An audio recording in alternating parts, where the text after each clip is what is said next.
Bonjour à toutes et bonjour à tous. Si je vous dis Ubisoft, Electronic Arts, Microsoft, Activision, PlayStation Studio, vous pensez immédiatement aux jeux vidéo. Mais ces entreprises, elles ont aussi en commun d'avoir été parmi les dizaines d'entreprises du secteur à avoir licencié ces dernières années. Entre 2023 et 2024, c'est plus de 20 000 salariés qui ont perdu leur emploi dans un secteur qui a pourtant généré plus de 187 milliards de dollars en 2024. Un chiffre en hausse pourtant par rapport à 2023. Pour comprendre, on accueille aujourd'hui Pierre-Étienne et Jason du STJV, le syndicat des travailleuses et des travailleurs du jeu vidéo, qui appelle à une grève générale du secteur le 13 février prochain. On décrypte tout ça maintenant.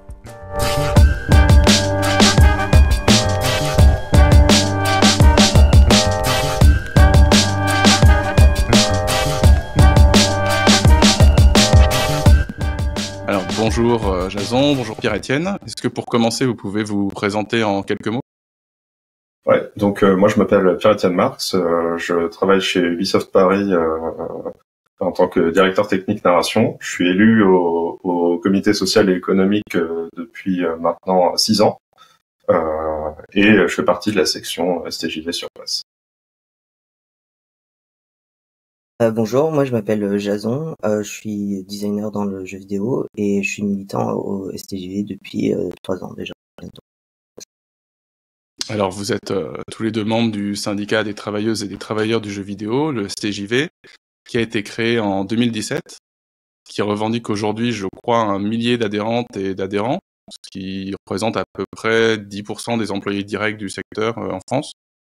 Alors le secteur du jeu vidéo et le syndicalisme, c'est pas forcément deux choses qu'on a l'habitude de voir ensemble.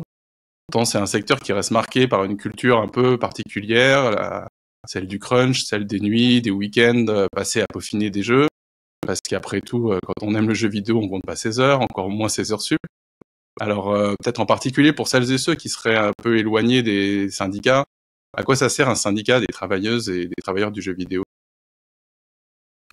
En fait, un syndicat des travailleurs et des travailleuses du jeu vidéo, ça sert à d'abord se rassembler, parce que on est dans une industrie qui est assez déterminée à faire en sorte que notre carrière, notre rapport au travail soit plutôt individuel plutôt que collectif, alors que on est quand même dans une industrie qui est créative et on travaille tous ensemble, donc c'est un peu normal aussi qu'on veuille prendre en compte tout ce qui est autour des conditions de travail de manière collective et pas individuelle. Ça sert du coup à, quand on se rassemble, à instaurer un rapport de force et à faire de la représentativité dans les entreprises à travers tous les moyens légaux, les CSE, etc. Hop, bonjour le chat. Il va être là parce qu'on est en train de parler. Et du coup, donc ça c'est le principe même du syndicat, c'est d'unir ses forces et de commencer à faire en sorte d'avoir des acquis sociaux au fur et à mesure via les moyens légaux. Et puis après derrière, ça va permettre aussi de parler de plein de sujets différents dans l'industrie qui sont pas forcément abordés en changement de genre de paradigme, comme des choses qui peuvent être du travail du syndicat de base, comme les conditions de travail, mais ça va être aussi parler par exemple des financements publics et privés, des écoles de jeux vidéo, tout ça. Enfin, c'est plein de problématiques qu'on identifie et sur lesquelles on pense qu'il faut avoir une voix, parce que sinon on est vraiment pris par l'état des lieux, en fait. Est-ce que tu veux ajouter un mot, Pierre-Étienne ? Non, je pense qu'effectivement, le travail de syndicalisation, tu l'as dit, le milieu du jeu vidéo, c'était à peu près un désert quand le syndicat s'est créé en 2017. Le travail qu'on fait, c'est sensibiliser les gens, c'est leur montrer qu'en fait, c'est pas parce que la notion de syndicat est ancienne qu'elle est forcément désuète. Il y a aussi tout un travail à faire pour combattre une logique antisyndicale qui s'est faite sur des années et des années, pour un tas de raisons qui seraient trop longues pour exposer aujourd'hui, mais et qu'en fait c'est aussi une façon, et je pense que ça fera une bonne introduction pour la partie suivante, de remettre un peu en cause les équilibres au sein des entreprises et sur la répartition des profits. Alors ces derniers mois, l'actualité du jeu vidéo en France, ça a été particulièrement marqué par justement plusieurs plans sociaux, notamment chez Ubisoft, chez Dontnod, où il y a eu une grève qui a été particulièrement suivie. Et s'ajoute à ça aussi des sujets sur les conditions de travail, notamment un procès pour harcèlement moral et sexuel chez Ubisoft qui doit débuter en mars de cette année. Alors peut-être avant de revenir un petit peu, si vous voulez, sur ces cas particuliers, mais globalement, comment va l'industrie du jeu vidéo en France d'un point de vue des travailleuses et des travailleurs, bien sûr. Alors ça c'est un peu voilà, c'est que effectivement ça dépend du point de vue parce que financièrement c'est une industrie qui continue à faire des profits, c'est une industrie qui continue à faire beaucoup d'argent. Donc alors on parle régulièrement dans la presse etc. d'une crise du jeu vidéo. En fait, c'est pas une crise du secteur, c'est pas une crise financière, c'est une crise de l'emploi. Et c'est une crise de l'emploi parce que les entreprises veulent continuer à dégager des marges complètement indécentes. Il faut savoir que on est dans une industrie où on nous explique que faire des marges à 2 chiffres, c'est pas forcément suffisant, que 13% c'est pas beaucoup de marge. Donc moi régulièrement quand je suis en CSE avec des gens des finances en face, je leur dis mais vous avez parlé à des gens de Renault pour leur expliquer que 13% de marge c'est pas beaucoup parce que je pense qu'ils vont vous rire au nez quoi. Enfin c'est juste hallucinant. Donc on est dans une industrie, dans la tech, dans le numérique où effectivement les valeurs sont complètement faussées. Et en fait, on est dans une industrie où finalement on nous parle de crise parce que on n'a pas aujourd'hui le même rythme de croissance et de profit que ce qu'on pouvait avoir pendant la période Covid. Et ça, on nous le dit souvent, on nous dit oui, mais voilà, oui, mais en fait, en 2020, tout le monde était enfermé chez lui, donc c'est sûr que on a capté quelques revenus additionnels de gens qui ne pouvaient pas aller au théâtre, au cinéma, faire du sport ou que sais-je. Et donc, aujourd'hui, on est revenu à un rythme de croissance qui correspond à peu près, quand on extrapole, à ce qu'on avait pré-Covid. Donc, un rythme tout à fait raisonnable avec de la croissance, etc. Mais évidemment, tout ça, c'est pas assez, et donc ce qui s'est passé, c'est qu'on a eu une bulle d'investissement pendant le Covid, où des investisseurs sont arrivés et ont dit cette industrie, elle fait plein d'argent parce que en 2020, il y a eu des profits monstrueux, donc on va mettre beaucoup d'argent en s'attendant à avoir des rentabilités de 20-25%, enfin voilà, des choses complètement absurdes. La crise de l'emploi qu'on constate et qui est réelle, c'est une crise qui est en fait générée par cette recherche des profits. En 2023-2024, il y a eu à peu près 10 000 licenciements sur le monde. Faut savoir que par exemple en France, 10 000 emplois, c'est à peu près la taille du secteur du jeu vidéo tout court. Donc c'est monstrueux. Il y a une logique qui consiste à dire oui, mais c'est pas grave, on licencie, mais les gens retrouveront ailleurs. En pratique, on le voit que c'est de moins en moins vrai. On voit beaucoup de gens qui commencent à dire ça fait 6 mois, 9 mois, 1 an que je suis au chômage ou juste que j'ai pas d'emploi. Donc ça, c'est une vraie difficulté. En France, on est effectivement un peu plus protégé de ça. On a peut-être un peu moins les effets des pics et puis on a un peu moins les effets, des plus bas. Mais on le voit quand même se pointer. On voit des studios perdre leur financement et du coup fermer ou licencier, etc. On a effectivement le plan de licenciement à Dontnod qui visait quasiment un tiers de l'entreprise et qui est en fait en plus fait en dépit du bon sens parce que nos camarades l'ont répété dans leurs appels à la grève, mais c'était un plan de licenciement qui mettait en danger en fait les projets en cours. Et donc on a un côté complètement court-termiste qui consiste à dire je vais gratter 6 mois de runway pour l'entreprise, mais en fait je détruis ses perspectives à moyen et long terme. Ça rejoint un peu les constats qu'on fait régulièrement sur le côté où on est une industrie dont le financement est très financiarisé et donc on parle à des gens qui regardent des fichiers Excel et qui réfléchissent pas un quart de seconde à ce que représente le produit qu'on essaye de faire et de vendre et qui est censé être la façon dont on fait de l'argent dans cette industrie. Et ça, c'est la vraie difficulté aujourd'hui, c'est d'arriver à remettre un peu ça sur le tapis et de rééquilibrer un peu cette balance. Lors d'une conférence de presse en début d'année, le STJV a appelé à une grève générale du secteur du jeu vidéo pour le 13 février prochain.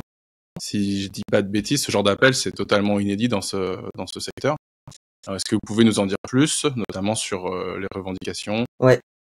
Du coup, notre première revendication, ça va être l'annulation des licenciements. dans toute l'industrie française, notamment parce que, comme on vient de le dire juste avant, la plupart de ces licenciements, en fait, ils ne sont pas justifiés par des chiffres et par une transparence en fait, l'entreprise a vraiment besoin de ces licenciements et en fait, elle paie, ou bien parce que en fait souvent c'est quelque chose qui met en danger la santé de l'entreprise sur le plus long terme, et donc quelque chose qui ne servira pas à sauver l'entreprise de toute façon. Donc ces licenciements-là, en fait on a besoin d'avoir des comptes avant que de dire que c'est les travailleurs qui vont subir des mauvaises gestions, etc. Donc c'est pour ça que c'est notre première revendication. Du coup, derrière ça, et pour compléter, la deuxième revendication, c'est une transparence sur les finances des entreprises. On vit dans un secteur où des entreprises sont très contentes d'afficher au public des profits records, de faire de grandes communications sur les millions d'unités qu'ils ont vendues de tel ou tel jeu. Mais pour autant, on constate, nous, sur le terrain, qu'en fait, quand on demande juste d'avoir au CSE une visibilité sur les finances des entreprises, il y a un blocage monstrueux. Chez Ubisoft, en début d'année, on a lancé un droit d'alerte économique qui était déjà justifié par un certain nombre d'inquiétudes qu'on pouvait avoir, et qui a été encore plus justifié par un certain nombre d'annonces du PDG juste après. Ubisoft a licencié plusieurs centaines de personnes dans le monde il y a encore quelques jours, à Düsseldorf, en Angleterre notamment. De manière générale, Ubisoft a licencié des centaines de personnes. C'est peut-être moins que les plus gros scores sur l'échelle des enflures de l'industrie, mais néanmoins, nous, ça nous inquiète aussi pour les 4000 emplois que ça représente en France.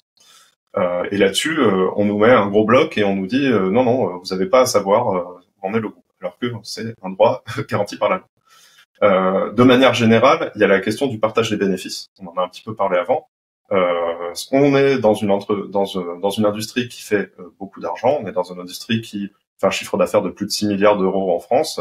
Je crois que c'est les chiffres 2022 si je dis pas de bêtises. Donc on est dans une industrie où certes certaines entreprises individuellement peuvent être en difficulté, hein, ça c'est comme tout, mais où globalement de l'argent il y en a. Et pour autant, on est dans une industrie où en fait les gens sont souvent sous-payés par rapport à leur niveau de diplôme, sans même parler d'aller chercher des compétences particulières ou quoi que ce soit, juste en se comparant par exemple à des bac+5 à peu près similaires sur le marché de l'emploi. Ça, c'est parce que c'est une industrie passion, etc. Enfin bon, ça a été dit et redit plein de fois, mais effectivement, il y a plein de raisons qui font que les gens négocient peut-être un petit peu moins. Pour autant, c'est pas normal en fait. Et pour nous, c'est important de redresser cette barre.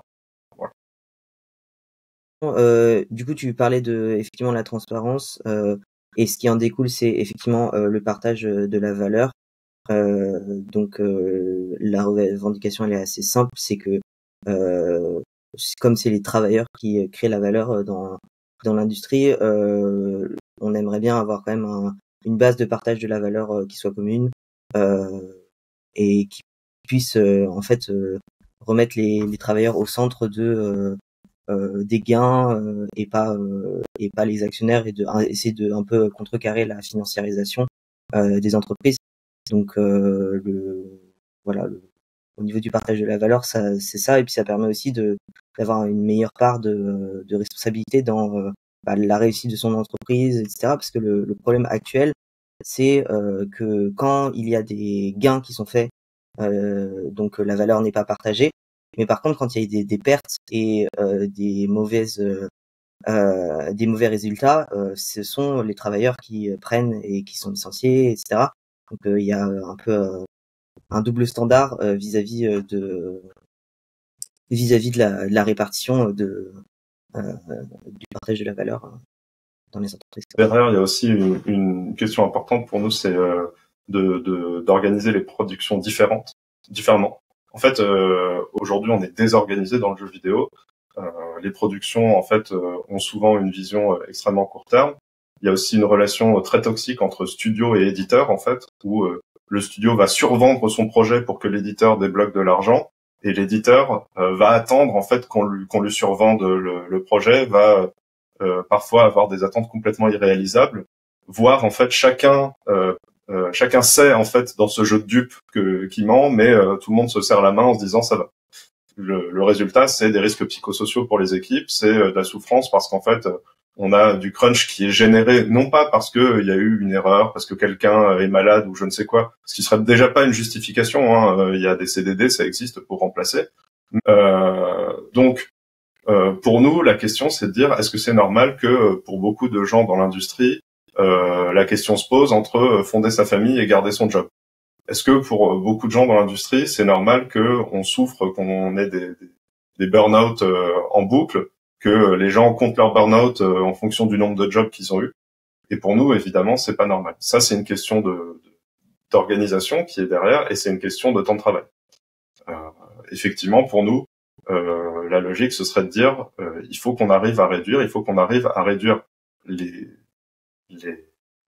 les promesses intenables qu'on fait et qui, à notre sens, en plus, ne sont même pas bonnes pour la qualité des jeux. En mettant toutes ces features, en agrandissant la taille du terrain de jeu, en fait, on n'améliore pas forcément la qualité du produit, on n'améliore pas forcément la satisfaction des gens qui reçoivent le produit à la fin.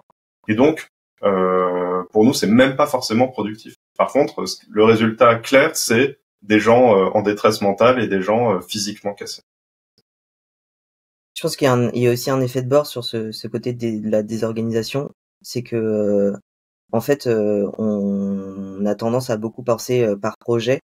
Et que du coup, on se dit, bon, c'est OK d'user les personnes sur un projet parce que c'est la fin du projet, etc. Mais il y a aucune projection sur du long terme de se dire que en fait faire des jeux vidéo de manière compétente et de manière de qualité, en fait c'est quelque chose qui se fait sur le long terme et pas sur un seul jeu. Garder des équipes en bonne santé, qui apprennent de leurs erreurs, qui ont le droit de faire des erreurs aussi sur des jeux, c'est très important. Et c'est quelque chose qu'on permet pas dans l'état actuel des choses. Aujourd'hui, si on fait un bid, ben l'entreprise elle est dissoute et puis les équipes avec et tous les savoirs avec. Et en fait, on tombe dans un cycle où on refait des équipes avec des nouvelles personnes, avec des gens qui peut-être ont travaillé sur d'autres projets mais pas avec les mêmes personnes et on recommence de zéro. Et ça c'est une perte qui est considérable en fait en termes de qualité, en termes de potentiel de production. C'est quelque chose qui est vraiment pas désirable et sur lequel pourtant on se base en se disant c'est pas grave, c'est une production et on recommence de zéro la prochaine fois. Ouais, tu disais quand les jeux font un bid, mais je voyais même quand juste les chiffres sont en dessous des attentes délirantes qu'il pouvait y avoir. Je pense notamment l'année dernière au Prince of Persia qui était développé à Montpellier où juste il s'est un peu moins bien vendu que ce qui était attendu et alors que c'était un super jeu, une équipe qui avait super bien bossé et du coup ce que j'ai compris c'est que l'équipe a été dissoute carrément. Ouais, a été dissoute. Ouais, c'est ce qui s'est passé sur Prince of Persia, alors que eux, ils voulaient garder cette équipe pour en faire un 2, de ce que j'ai compris. Et quelque chose qui, du coup, en plus, aurait coûté beaucoup moins cher parce que toutes les erreurs qui avaient été faites dans la production du premier, on les ferait plus et on savait très bien comment on faisait un Prince of Persia 2. Il me semble que c'était aussi le cas sur l'équipe de Jusant qui voulait faire un DLC et qui a été dissoute avant ça parce que les attentes étaient en deçà de ce qu'espérait le studio. Et en fait c'est un schéma qui est récurrent dans les industries, dans les entreprises, de se dire bon bah tant pis, on a bidé, ou bien c'était un peu moins nul que ce qu'on avait promis aux investisseurs ou à l'éditeur, enfin, un peu plus nul que ce qu'on avait promis aux investisseurs ou à l'éditeur. Et du coup, c'est fini, on remballe et puis on recommencera avec d'autres personnes, quoi. Enfin, et ça, c'est délirant. Ouais. Donc ça rejoint complètement la dernière revendication qu'on a sur la participation directe des travailleurs et travailleuses aux décisions dans leur entreprise. En fait, ce qui est crucial ici, c'est la notion d'expertise. Notre industrie, elle ignore complètement cette notion, à part pour quelques postes très précis et quelques personnes souvent très précises. Il y a un déni complet du fait que les gens se sont formés, que les gens apprennent, que les gens s'améliorent au cours du temps. Il y a aussi un déni complet d'ailleurs de formation, c'est-à-dire que non seulement on considère qu'on s'améliore pas, mais en plus on nous en donne pas les moyens, donc c'est très bien. Et derrière, ce qui se passe, c'est qu'on a une captation des décisions par des gens qui n'y comprennent rien. Et je pense que de plus en plus le roi est nu, et qu'en fait, autant fut un temps, venir avec beaucoup d'argent, recruter des gens, faire un jeu et se barrer, ça pouvait marcher. Autant aujourd'hui, justement, si on ne s'appuie pas sur cette expertise, cette connaissance, etc., on n'arrive plus à toucher les gens. Et ça, c'est quelque chose qui se ressent beaucoup. Et qui fait qu'en fait, cette expertise acquise par des projets, par du travail sur des jeux similaires, etc., c'est quelque chose que les décisionnaires ignorent complètement, alors que ça devrait driver complètement les décisions. Donc pour nous, c'est super important de remettre ça. Et je pense qu'aujourd'hui, je parlais du fait que le roi est nu, il y a un petit peu ce côté pour les travailleurs et travailleuses, c'est que souvent quand on discute, on nous dit pas ah vous êtes fou, pourquoi vous remettez en cause le patron, etc. Ce qui pouvait s'entendre il y a encore quelques années, hein, parce que effectivement il y avait un peu ce mythe, comme il y avait beaucoup d'argent dans l'industrie, on disait ah, bah ces gens font tellement d'argent, ils doivent savoir ce qu'ils font. Et en fait aujourd'hui on se rend compte que bah non, en fait ils étaient là au bon endroit au bon moment, avec suffisamment d'argent pour démarrer. Globalement, au sein de l'industrie, moi j'ai eu l'impression que cet appel était plutôt bien perçu. On a eu quand même des gens qui étaient assez enthousiastes, même s'ils n'étaient pas forcément syndiqués, et qui nous ont dit qu'ils nous rejoignaient, etc., etc. On attend aussi les réponses des autres syndicats, mais pour l'instant ça avait l'air d'être aussi plutôt positif. On est encore en discussion avec eux, mais a priori il devrait y avoir certains syndicats qui nous suivent. Au niveau des joueurs, c'est un peu plus compliqué à savoir parce que en fait les joueurs c'est une masse qui est assez informe et qui est un spectre de beaucoup de gens. Donc on a évidemment eu comme tout le temps en fait, on a eu des réactions de solidarité, mais on a aussi eu, enfin je veux dire en général on a de tout.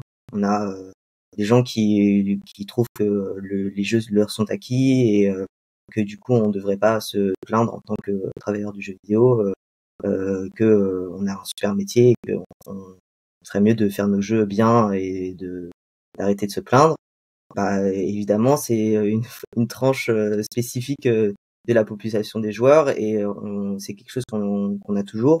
Après c'est quelque chose sur lequel on doit encore essayer de se positionner et de trouver un angle d'approche par rapport à la relation aux joueurs STJV, je pense, parce qu'on n'a pas encore de dialogue spécifique par rapport à ça. Bah, là-dessus aussi, ce qui est important à noter, c'est que les industries, dans l'industrie, les entreprises font tout pour nous empêcher en fait de parler aux joueurs, hein. Il y a une culture du secret absolue. On signe des accords de confidentialité qui, à mon sens, pour leur majorité, sont complètement illégaux, mais bon, ça c'est autre chose. Et en fait, derrière, il y a effectivement cette notion de contrôle en fait de l'entreprise, qui souvent d'ailleurs va carrément nous dire t'as pas le droit de parler sur les réseaux sociaux, surtout ne parle pas de la boîte, ne parle pas de ton travail. Enfin voilà, il y a un côté, on a l'impression de bosser pour je sais pas, d'assaut sur des missiles intercontinentaux ou que sais-je, alors qu'en fait non, on fait des jeux vidéo quoi. Faut se calmer un jour. Et l'autre chose, c'est effectivement dans nos revendications, nous effectivement on n'est pas juste dans la défense d'un petit privilège, et comme je le disais un peu avant, quel privilège d'être sous-payé pour son diplôme. On est plutôt dans la volonté aussi de pouvoir bien faire notre travail. Et pour nous, bien faire notre travail, ça implique de faire des bons jeux à la fin. Et on le voit, hein, dans l'industrie, il y a des studios, on peut penser à l'exemple de Supergiant Games par exemple, qui arrivent à s'organiser de manière un peu moins toxique et qui arrivent à sortir des très bons jeux, etc. Donc l'un n'est pas du tout en contradiction avec l'autre. Évidemment, dans l'écosystème médiatique, les réseaux sociaux, etc., on voit aussi beaucoup de réactions un petit peu délirantes là-dessus.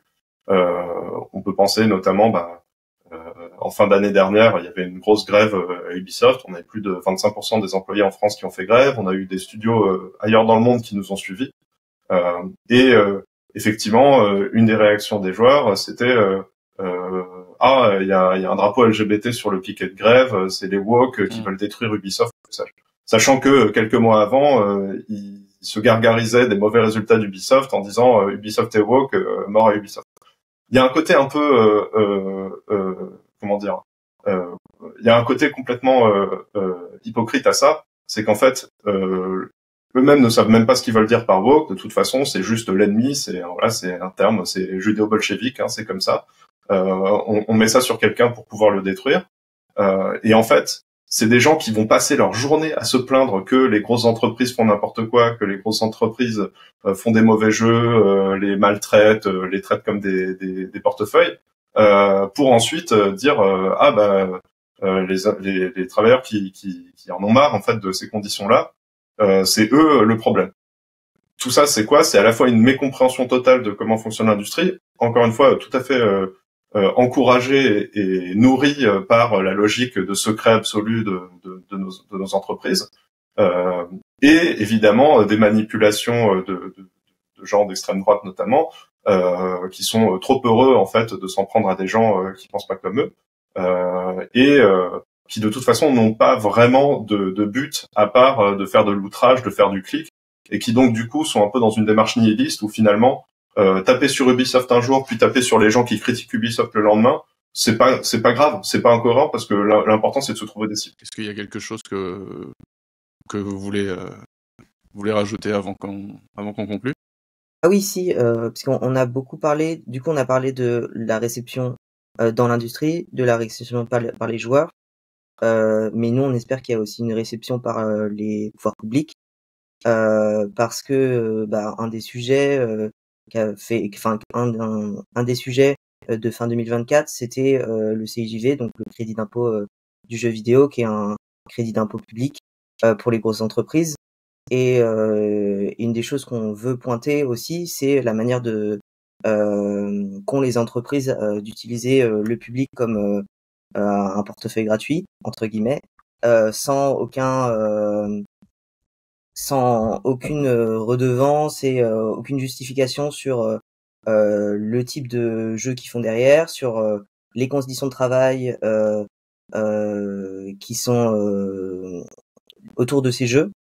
Donc en fait, on peut avoir des studios qui sont dans des affaires de harcèlement moral, ce genre de choses-là, donc qui passent en justice, mais qui ont bénéficié d'aides publiques sans qu'il y ait aucune justification vis-à-vis des pouvoirs publics, et en fait personne ne se penche dessus. Et ça c'est un vrai problème, parce qu'en fait ça veut dire que l'État donne de l'argent à des entreprises qui potentiellement en fait sont contre la loi, et c'est vraiment quelque chose qui est pas acceptable, et donc on aimerait bien que on a commencé les contacts institutionnels évidemment dans le cadre du STJV en général, mais on aimerait beaucoup que ce soit un sujet qui soit mis en avant, parce que en fait c'est quelque chose qui est pas possible, et que quand certaines entreprises sont littéralement sous perfusion publique, pour survivre, c'est quelque chose qui doit être examiné de plus près, quoi. Et pour ajouter à ça, un point qu'on essaie aussi de pousser vis-à-vis des pouvoirs publics, c'est aujourd'hui le crédit d'impôt jeux vidéo, c'est donc pris sur le budget de l'État, c'est-à-dire que c'est compensé par une taxe sur le tabac qui est ensuite annulée. Voilà, c'est comme tous les crédits d'impôt de ce genre-là. Donc c'est de l'argent pris dans les caisses de l'État pour financer le jeu vidéo, dans la logique de dire on veut conserver des emplois en France, etc. C'est-à-dire que nous on remet pas forcément en cause le fait qu'il puisse y avoir de l'argent alloué aux jeux vidéo. Par contre, on pense qu'effectivement en termes de compensation, en termes de conditions d'accès, il y a des choses à revoir. Et il y a une autre discussion aussi à avoir sur le fait que on se pose sérieusement la question de savoir si cet argent ne devrait pas venir de l'industrie elle-même. Parce que aujourd'hui, une autre aide un petit peu moins importante que à peu près 10 fois moins importante que le CIJV, mais qui est la deuxième plus grosse aide en France aux jeux vidéo, c'est une aide qui vient directement du CNC. Et donc aujourd'hui, c'est quand même un peu étrange de voir que le cinéma, qui est une industrie qui est mature et peut-être croît un petit peu moins, va financer le jeu vidéo, qui est supposément la première industrie du divertissement en France. Et on demande si on ne devrait pas avoir aussi une logique un peu similaire à celle du CNC, qui consisterait à dire il y a une taxe sur les produits du jeu vidéo en France qui servirait à financer les aides. L'avantage de ça étant évidemment que, on arrête de gréver le budget de l'État pour une aide à une industrie qui est supposément prospère, et deux, une question de gouvernance, parce que aujourd'hui ces aides-là, elles sont accordées par des agences qui sont pas forcément contrôlées, enfin en tout cas qui sont pas forcément visibles, qui n'ont pas forcément de retour aussi de l'industrie. Et pour nous, il nous paraît absurde que les travailleurs et les travailleuses ne soient pas consultés dans l'attribution de ces aides. Or, aujourd'hui, la commission d'attribution de l'aide du CNC, par exemple, elle est à 75% composée de patrons du jeu vidéo. Donc, c'est littéralement des patrons qui s'accordent leurs propres aides. Pour nous, ça, c'est complètement absurde, et ça fait partie, en fait, de cette logique d'industrie qui prend sans jamais vraiment se sentir redevable ou juste sans jamais avoir à rendre des comptes. Voilà. Eh bien, merci d'avoir accepté notre invitation. Merci beaucoup pour cet échange. Surtout, bon courage pour la préparation de la grève générale du jeu vidéo le 13 février prochain. On aura évidemment l'occasion de revenir sur le sujet dans les prochaines semaines. Et en attendant, si vous êtes joueuse ou joueur, pensez à soutenir celles et ceux qui réalisent vos jeux vidéo en exprimant votre soutien. Et vous pourrez retrouver dans les liens de la vidéo la caisse de grève. Donc n'hésitez pas, si vous pouvez aussi à donner un petit peu, ça peut aider les camarades à tenir. Enfin, n'hésitez pas à vous abonner à la chaîne YouTube d'Égalité, à laisser les pouces bleus, etc., etc. Et à très bientôt.